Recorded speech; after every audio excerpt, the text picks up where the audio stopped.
Hello and welcome to Sport Tonight. I'm Cecilia Omogbe. On the show today, we'll be talking about Nigerian Women's Football League Premiership and, of course, Nigeria Professional Football League, that's NPFL, and also Naija Super 8. That's a new off-season football tourney that will be starting off in June. And, of course, we'll talk about what IMC is saying concerning the 100 million naira prize money for the winner of NPFL. And FIFA, they're actually searching for a new host of the FIFA Under-20 World Cup. FIFA Under-20 World Cup that is starting in May.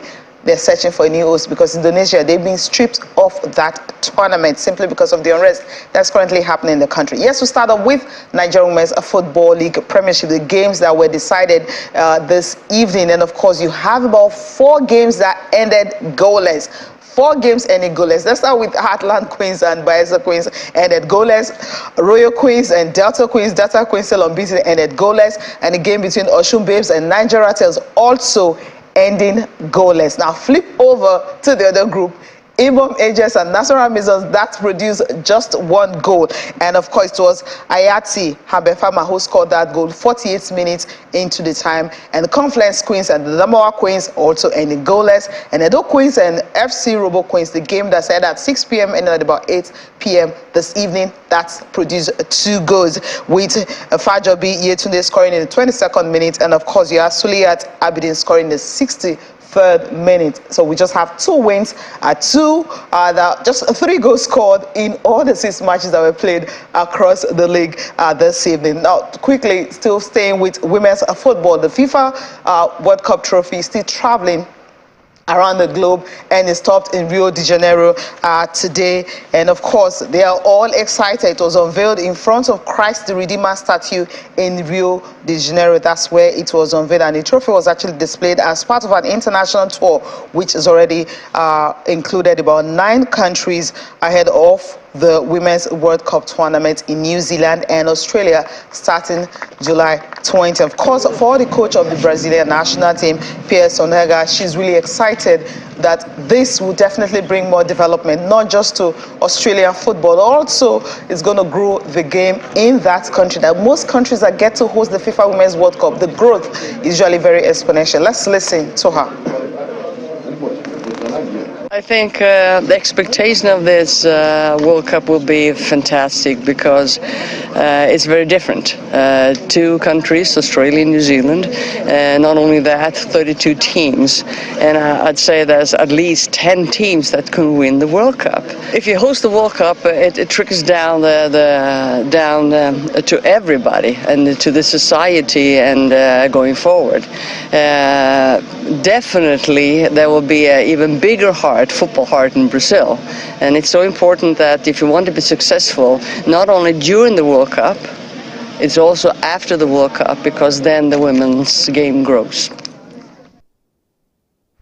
The growth of the game. Brazil is yet to win the FIFA Women's World Cup. Yes, they might be the best when it comes to the men, but for the women, USA, Germany ranked ahead of them. Now, let's talk about Nigeria Professional Football League, the games that were also played today. I mean, it was goals all the way compared to the Women's League where we were looking for goals, just 3. But there you have match day 11 result. Abia Warriors and Enugu Rangers ended 2-1. Benin Insurance and Akwa United, remember the first time they played beginning of the season, let's just say the first leg, it was at 2-0 in favor of Benin Insurance. Well, this time around, they had to share the spoils. Imadu Sayankwe scoring just 2 minutes into that game before Akwa United equalized through Cyril Olisama. That was around about 34th minute of the game. Dakada FC and Bayelsa United ended 1-0. Economy Warriors and Remo Stars ended 2-1. Remo Stars going away from home. Economy Warriors still bottom of this particular group. Eyimba and Nasarawa United avoided another defeat. They've just won 2 games this season, ended 1-1 in that game. Flip over to other games you have for today. Gombe and Kwara United ended in favor of Gombe, the home team. Niger Tornadoes and Wiki Tourists. Niger Tornadoes winning by 2 goals to nothing. Shooting Stars and Plateau United was goals galore, goal first, 5 goals in this game. And Sunshine Stars and Doma United, that ended 1-1. Okay, that's coming from Nigeria Professional Football League Matchday 11 result games that were played this evening. Tomorrow, we're definitely going to have a comprehensive analysis of all the games that were played. All right, now, talking about Nigerian football, I mean, everyone wants more of the game because you want more teams, more academies, more clubs to be able to play football across board. And that is why Naija Super 8, it's been launched. It was launched today in Lagos. And of course, the reason for this off-season football competition is actually to rekindle the affection for domestic games in Nigeria. The competition's organizer, Flykite Promotion, stated that this particular launch will definitely be in Lagos. That's where the Super 8s will be. But then it's going to also help the growth of the game.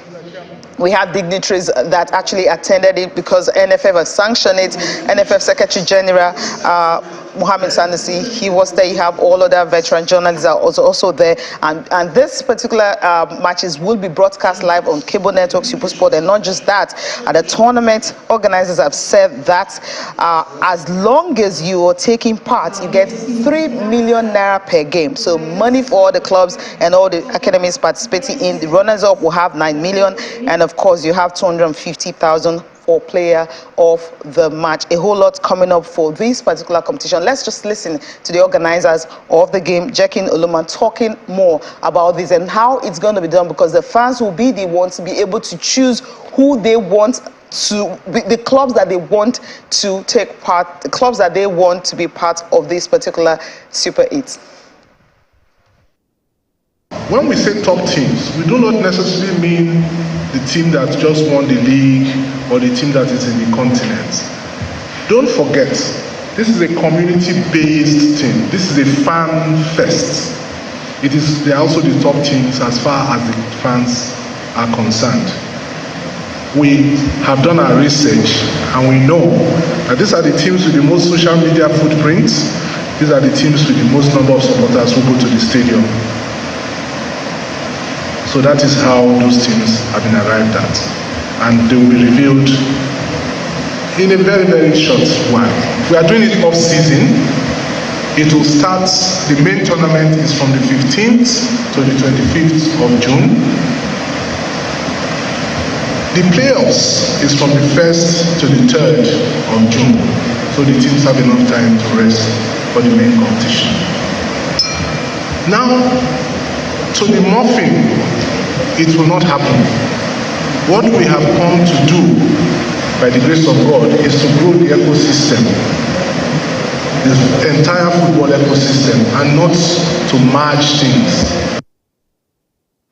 It's all about growing it, so it's not going to interfere with the Super 6 that the NPFL is having. But then NFF, IMC, and also NNL are also talking about this particular project because they love it, knowing that it's going to grow the game of football in the country. Let's listen to them. What they are trying to do is to ask Nigerians to choose teams that will take part in this competition. Therefore, it is likely that you only see one or two teams from Premier League. It is likely you see an academy team coming to be part of this competition.